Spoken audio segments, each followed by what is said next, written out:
하나님께서 오늘 우리에게 주시는 말씀입니다. 데살로니가 전서 4장입니다. 9절에서 12절까지 말씀입니다. 9절에서 12절까지 말씀.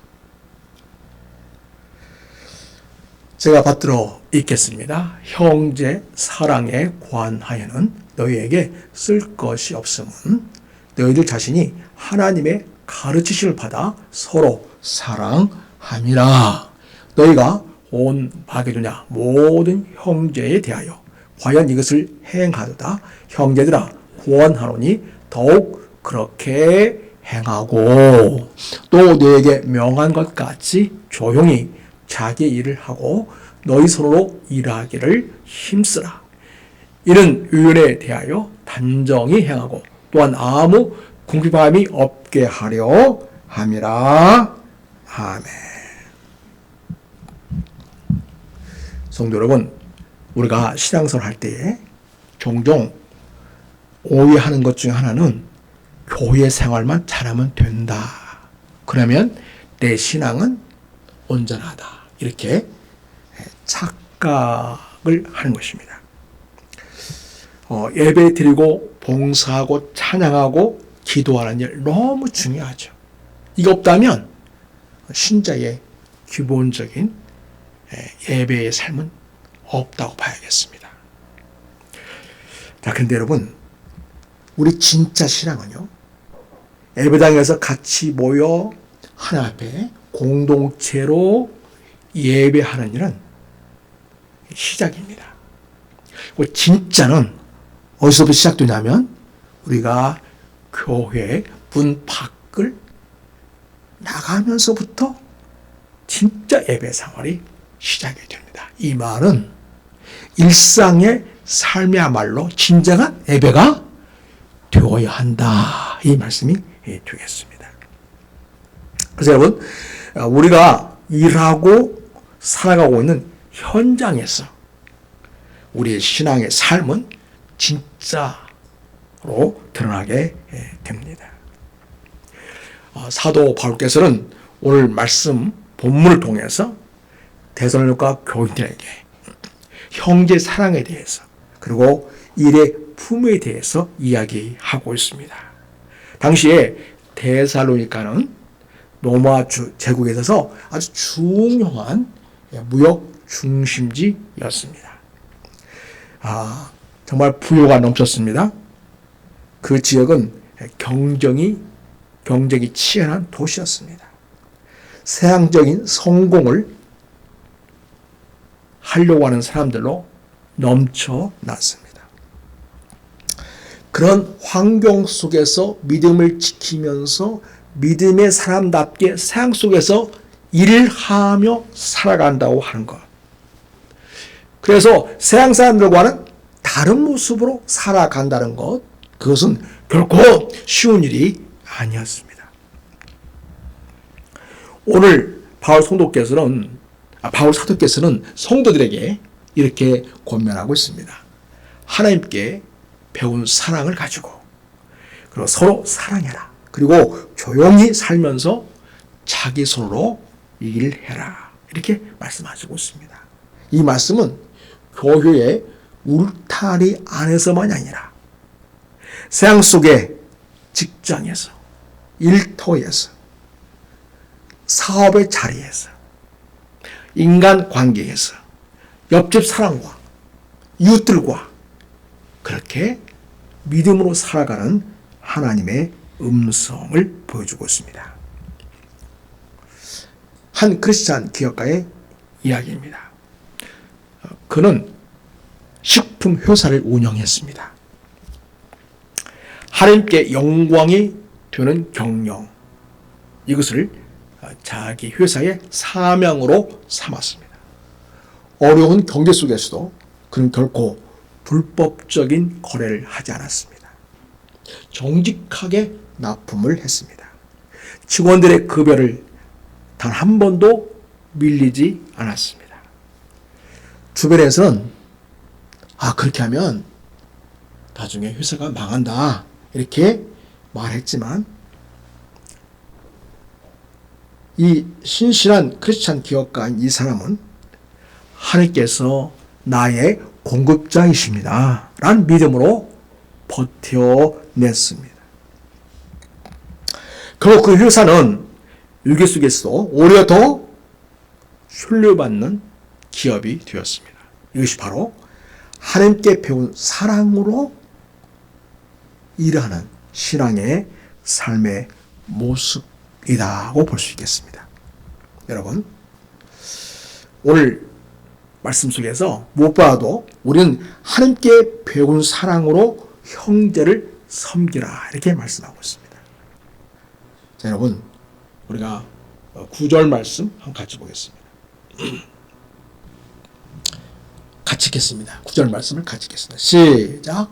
형제 사랑에 관하여는 너에게 쓸 것이 없음은 너희들 자신이 하나님의 가르치심을 받아 서로 사랑함이라. 예, 여기 형제 사랑에 관하여는 너에게 쓸 것이 없다. 이 말은 잘하고 있다, 못하고 있다. 어느 쪽일까요? 잘하고 있으니까 더 이상 쓸 것이 없다 이렇게 말씀하는 거죠. 그렇습니다. 실제로 이 대과 성도들은 서로 진심으로 사랑하는 공동체였습니다. 그들은 바울이 굳이 지시하지 않아도 하나님께 배우면서 사랑하는 법을 익힌 사람들이었습니다. 여러분, 여기 하나님께 가르침을 받았다 이렇게 말하고 있지 않습니까? 오늘 말씀 보면 독특한 것 중 하나가 뭐냐면 대개는 사도 바울로부터 가르침을 받아 이런 표현을 통해서 성도들이 어떻게 신앙으로 잘 세워졌는가 그런 표현들이 있는데 오늘 본문에서는 누구한테 직접 배웠다고요? 하나님께. 대략과 성도들이 하나님께 직접 배웠다는 것입니다. 그것은 무엇을 말해주는 걸까요? 그러니까 성도들이 가진 그 사랑은 어떤 인간의 감정이 아니라 성령님이 그 마음들 속에 새겨주신 내적인 가르침이 있었다는 것입니다. 그리고 그 사랑이 하나님께 직접 배운 사랑으로 그 마음속에 자리 잡고 있다는 것입니다. 그래서 여러분, 하나님께 배운 사랑이라 이 말은 그냥 머리로 배운 사랑이 아니다 는 것이죠. 그것은 하나님의 은혜를 체험한 사람만이 알 수 있는 또 할 수 있는 사랑이겠습니다. 여러분, 우리가 하나님께 받는 사랑을 알면 알수록 또 그 사랑이 크면 클수록 그 사랑은 하나님 앞에서 보시기에 아름다운 사랑을 하게 하고요. 되고요. 그리고 그 사랑은 다른 사람을 향하여 흘러가게 되어 있습니다. 그래서 바울은 오늘 말씀 보면 온 마게도니아의 모든 형제에 대해 이것을 행하도다 이렇게 말하고 있습니다. 그래서 데살로니가 지역에만 머무는 데살로니가 교회 성도들에게만 머무는 그런 사랑이 아니라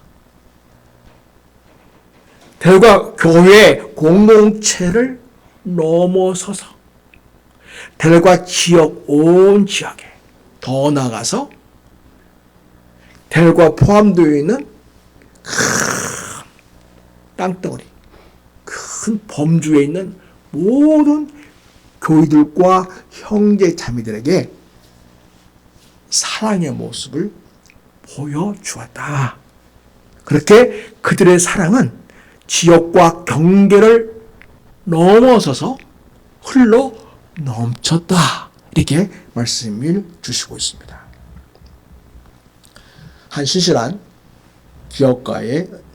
여성 기업가의 간증입니다. 이분은 작은 제과점을 운영하고 있었습니다. 하루는 경제적인 어려움을 겪는 이웃 가정의 이야기를 들었습니다. 그리고 매일 빵을 한 봉지씩 몰래 그 집 문 앞에 두기 시작했습니다. 그 일은 무려 3년간이나 계속 되었습니다. 그리고 훗날 그 집의 아이가 신학교에 진학해서 목회자가 되었다고 합니다.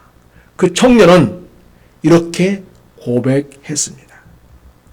제가 하나님을 믿게 된 이유는 매일 아침 문 앞에 놓인 따뜻한 빵 때문이었습니다.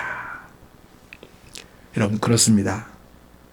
하나님께 배운 사랑은 이처럼 조용하지만, 누가 알아주지 않지만 성령님의 강력한 임재와 감동을 통하여 사랑의 능력으로 세상을 변화시키는 그런 일을 가져오는 것을 보게 됩니다.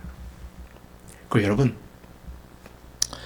우리 예수 믿는 사람이 하는 사랑은 조용하지만 그러나 성실한 삶으로 나타납니다. 오늘 말씀 11절 한번 보겠습니다. 우리 말씀 11절을 우리 같이 읽도록 하겠습니다. 자, 시작.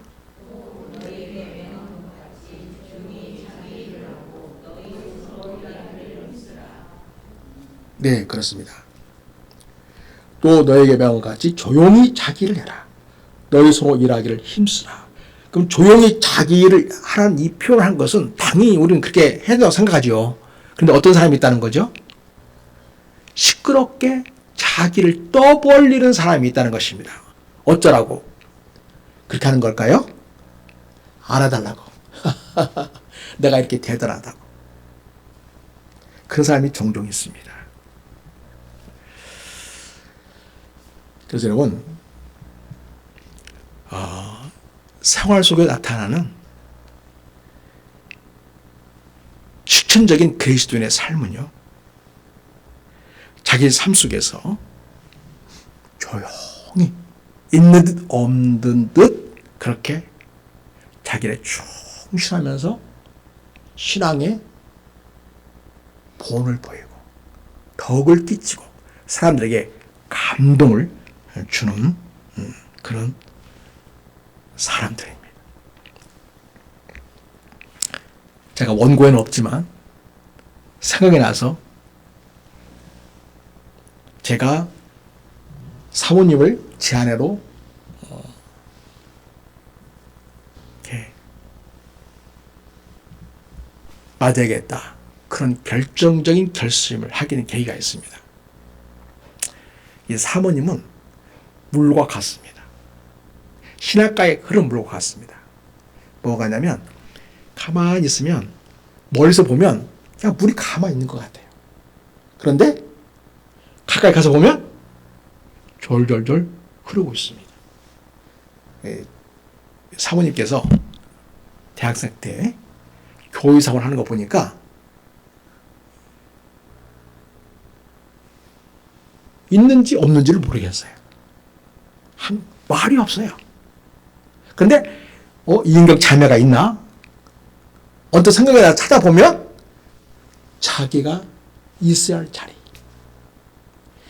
자기가 해야 할 일의 그 자리에 꼭 있는 걸 보게 됩니다. 그것이 제 마음에 크게 다가왔습니다. 정말 성실한 자매님이구나. 그래서 제가 기도하면서 우리 자매님과 교제하려고 할 때에 굉장히 그 부분이 저에게는 크게 다가왔습니다. 신실하구나. 여러분, 이렇게 조용하게 있는 듯 없는 듯 하지만 반드시 그 자리에 있을 자리에 있는 사람, 하는 듯 안 하는 듯 별로 못 느끼겠지만 돌아보면 자기가 해야 할 자리에서 자기를 성실히 해하고 있는 그런 사람, 그런 사람들이 우리 성도들이라면, 크리스찬들이라면, 예수님을 잘 모르는 분들이 예수 믿는 사람들은 참 신실하다, 참 성실하구나, 자기 일에 진심으로 임하는 사람이구나, 이렇게 그렇게 그들은 감동을 받을 줄로 압니다. 지금 바울 사도 그 얘기하는 겁니다. 너가 일할 때 어떻게 해라? 떠벌리면서 광고를 해가지고 대단하게 우리가 얼마나 잘하는지를 드러내면서 그런 방식 하지 말라는 거죠. 있는 듯 없는 듯. 그러나 그 자리에서 성실하게, 진실되게, 신실하게 그렇게 감동할 때에 주변 사람들에게 선한 영향을 끼치고 깊은 감동을 준다. 그러니 우리 그리스도인들은 조용히 살면서 자기 주어진 일을 전념하라고 하죠. 전념하라. 전념하려면 헌신해야 되겠죠. 그 일에. 그런 자세로 감당하라고 말씀하고 있습니다. 그리고 자기 손으로 일하라고 말씀하고 있습니다. 그래서 여기 조용히 살면서 그렇게 하라고 하는 것은 우리 성도들은요, 하나님 안에 거하니까 마음이 평화롭지. 그러니까 그 내면 세계가 안정되어 있어요. 그리고 마음이 고요한 상태를 유지합니다. 그래서 외적인 소원보다는 내면의 그 평안과 질서로 살아갑니다. 그리고 자기 일에 전념하는 거죠. 자기가 평안하고 질서가 있고, 그러니까 자기 주어진 일에 전념할 수 있는 기본이 되어 있는 거죠. 이 말은 하나님께서 맡기신 자리에서 책임 있게 일하고 남의 일에는 간섭하지 말아라. 이렇게 말씀하고 있습니다. 물론 내가 지도해야 할 위치에 있는 사람이라면 그 아래 직원들이나 함께 일하는 사람들이 관리에 있다면 어떻게 하는 것이 효과적이고 어떻게 하는 것이 반듯하게 잘하는 것인지를 알려주면서 해야 되겠습니다. 근데 우리 어르신들 보면 옛날에 그렇게 해주지 않았습니다. 잘못하면 어떻게 했어요? 그래서 혼내기만 했죠. 그 어떤 성악가, 유명한 성악가신데 그 이태리 성악가 콩쿠르에 나가면 계속해서 대상을 차지하는 거예요. 그분이 전에는 무슨 일이 있냐면 철공소에서 말하면 도와주는 역할, 보조과라는 그런 사람이었습니다. 근데 여러분, 도와주는 일을 아무리 잘한다고 해도 일 잘하는 사람 입장에 보면 좀 허술하게 그저 없거든요. 근데 그 자기 사소와 같은 그분이 어떻게 그 나중에 위대한 성악가 같은 그분을 대했냐면, 철공소니까 철이 많겠죠. 망치로 머리를 때렸다.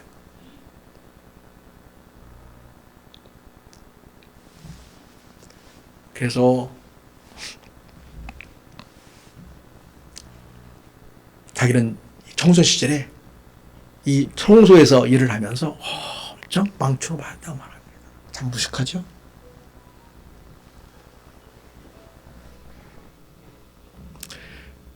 성도 여러분,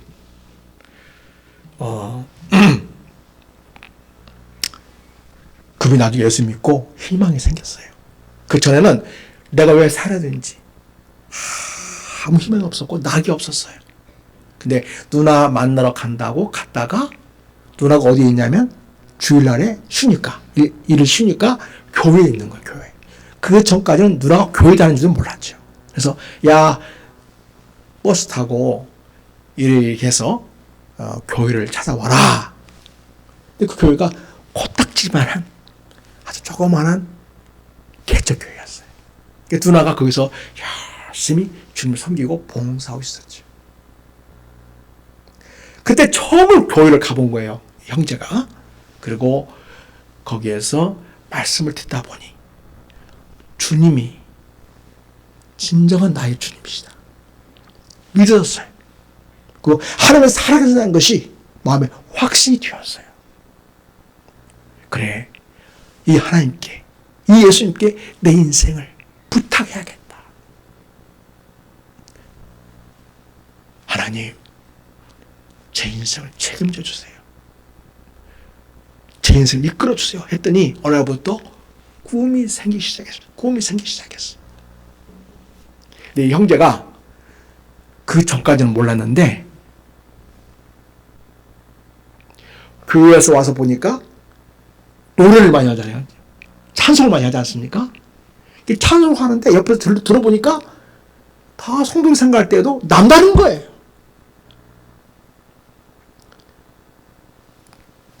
바로 목소리 하나만큼 끝내주기 좋았던 사람이었던 거죠. 꿈이 어떤 꿈이 생겼냐면 야 너는 성악을 해야겠다. 그렇게 해서 정말 자기 노래를 좋아하고 또 하면 너무 즐겁고 행복하니까. 그래서 하루 내내 할 일 없으니까 그때는 교회에 와가지고 노래 연습하는 거예요. 그리고 유명한 테너 그 CD를 한 장, 그때 당시에 1,000원 했다면 1,000원 사가지고 계속 그걸 들으면서 똑같이 하려고 그렇게 연습을 많이 했다고 합니다.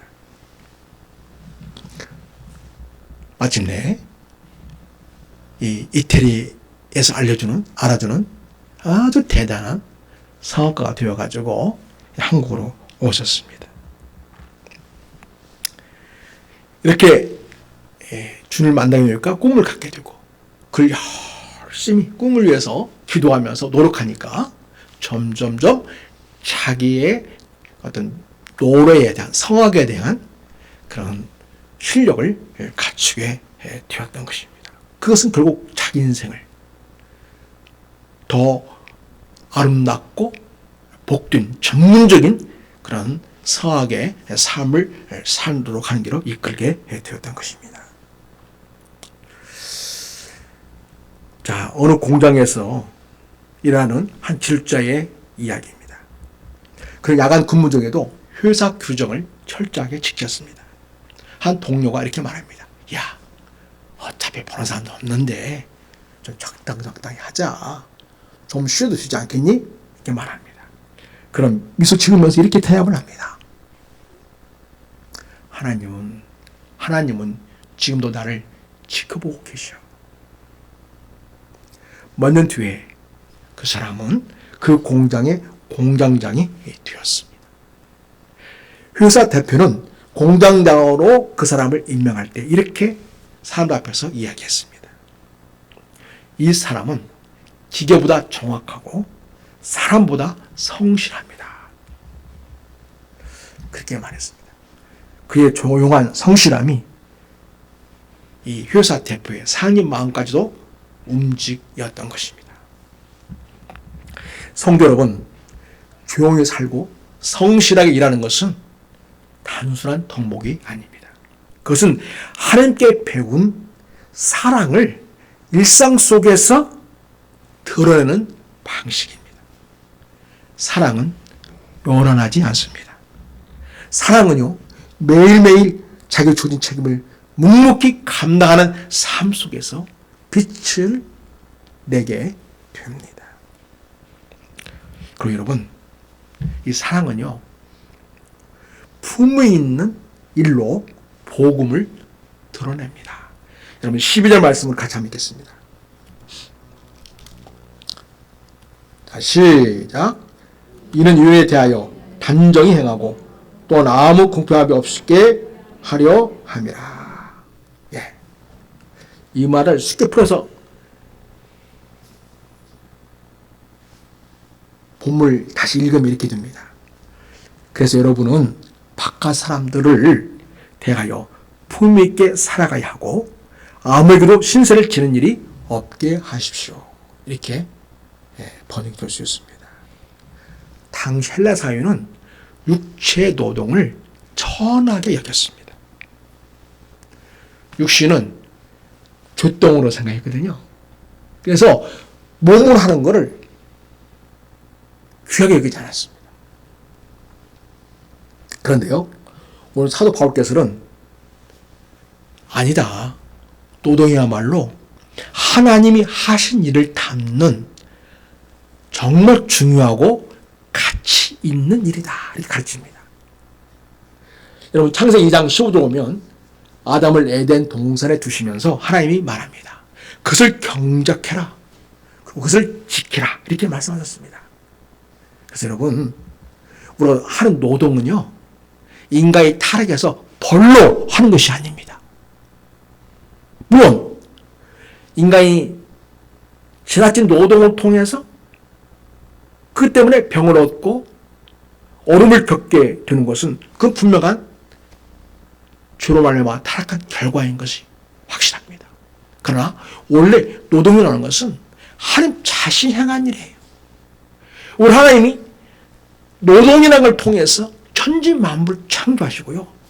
우리 인생을 빚어서 거기다 숨결을 집어넣어서 하나님 형상으로 우리를 창조하시기까지 하신 것입니다. 그래서 여러분, 일은 하나님을 닮은 아름답고 귀한 것이라는 것을 꼭 아시기 바랍니다. 그래서 여러분,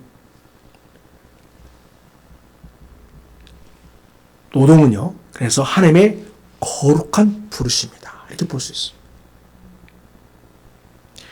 바울 사도께서는 자기도 천막을 만들면서 복음을 전했습니다. 일을 하면서 말이죠. 그는 단순히 경제적 자립을 위해서만이 아니었습니다. 복음의 명예를 위해서 정직하게 일을 했습니다. 그리고 아무에게도 신설을 지지 말라, 이 말씀은 자립의 윤리를 넘어서서 복음의 신뢰성을 지켜내는 태도를 말합니다. 우리가 열심히 일하고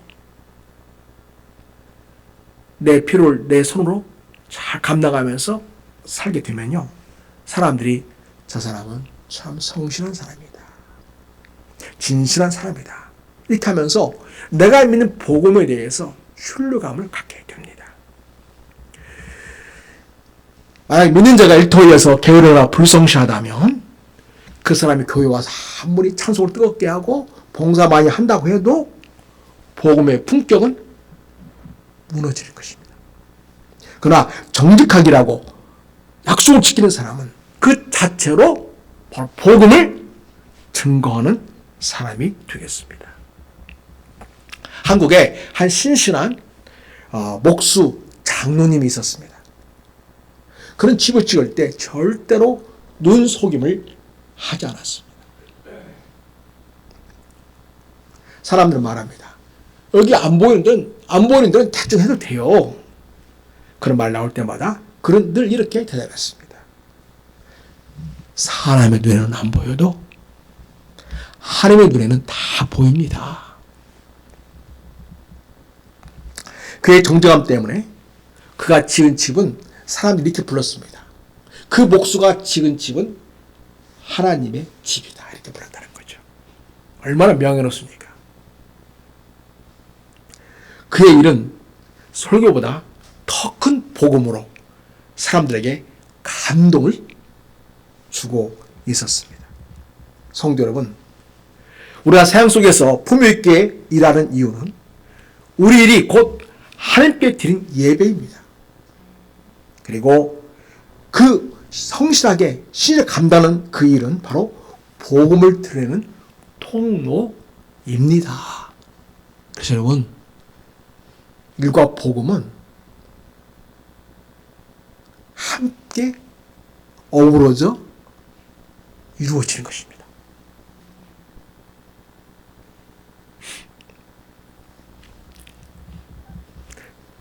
사랑하는 여러분, 하나님께 배운 사랑은 조용한 삶으로 또 책임 있는 일로 품위 있는 태도로 드러납니다. 바울의 권면은 단순히 윤리적 교훈이 아닙니다. 그것은 복음으로 변화된 사람의 삶의 방식입니다. 세상은 성공을 위해 일하지요. 그러나 우리는 하나님께 영광을 돌리기 위해서 일합니다. 세상은 돈을 벌기 위해서 사업하죠.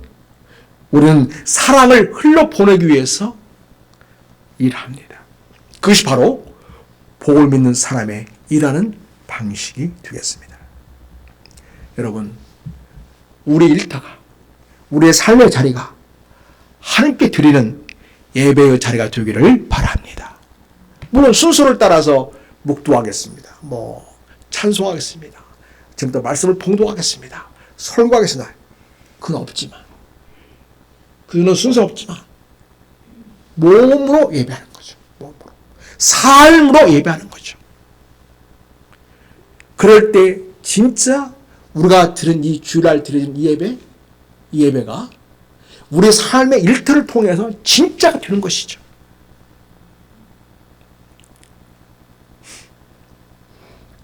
우리의 삶의 상 속에서 하나님의 품위를 드러내는 복음의 증거가 됩니다. 이 얼마나 아름답고 복된 일이겠습니까? 성도 여러분, 사람을 대할 때나 일을 감당할 때나 내가 지금 하나님 앞에서 이 사람을 대하고 있다. 내가 지금 하나님 앞에서 내게 맡겨주신 일을 내가 지금 감당하고 있다. 그리고 누가 보고 있다? 하나님이 다 나를 지금 보고 계신다. 그러니 진실하게, 성실하게 잘 감당해서 이 세상에 잔잔한 감동을 주고 사람들이 여러분의 인격을 신뢰하고 여러분 삶에 대해서 존경심을 갖게 되고 그래서 여러분이 믿는 하나님, 여러분이 가진 이 복음이 영광스럽게 되기를 축복합니다. 그럴 때 진정 내가 믿는 예수가 영광 받으십니다. 내가 믿는 하나님이 사람들의 입술을 통해서 찬양 받으십니다. 그러한 우리 성도 모두가 되시기를 우리 예수의 이름으로 축복합니다. 우리 함께 기도하죠. 자, 첫째, 하나님께 배운 사랑을 일터와 인간 관계 속에서 실천하게 하옵소서라고 기도하시길 바랍니다. 두 번째, 내게 주신 직장과 사업의 자리에서 정직과 성실로 하나님께 영광 돌리게 하소서라고 기도하시길 바랍니다. 세 번째, 우리의 삶이 인간 관계성 속에서 복음을 품위있게 드러내는 예배가 되게 하소서라고 기도할 수 있기를 바랍니다. 이제 우리 함께 하나님의 간절한 마음으로 기도하시겠습니다. 주여 한번 기도합니다. 주여,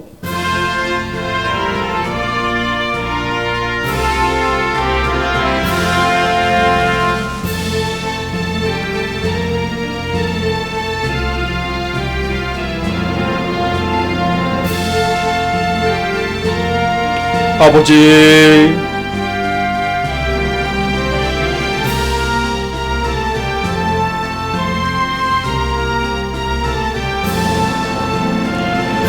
주님,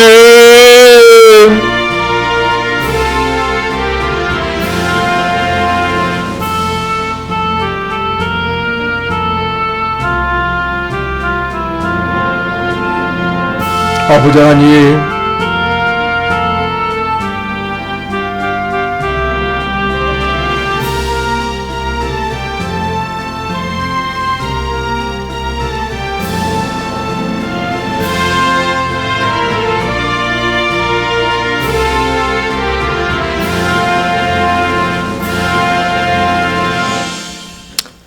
사랑의 하나님 아버지, 오늘 말씀을 통하여 신앙은 교회 안에만 머무는 게 아니라 삶의 현장 속에서 드러나야 함을 배우게 하심에 대해 감사드립니다. 우리 일터와 사업의 자리를 예배의 자리로 바꾸어 주옵소서. 조용히 살면서 맡은 일을 충실하게 감당하면서 서로 수고하며 일하면서 이웃을 섬기게 하옵소서. 우리의 정직함과 성실함을 통하여 세상이 하나님을 보게 되기를 원합니다. 우리의 일하는 손을 복음의 도구로 사용하여 주시기를 원합니다. 우리 사는 성도들이 머무는 그 자리마다 복음의 향기가 그의 일상을 통하여 나타나게 하시옵시고 그러니 하나님께 영광 돌리게 하시옵소서. 우리를 사랑하시는 예수 그리스도의 이름으로 축복하고 기도드립니다. 아멘.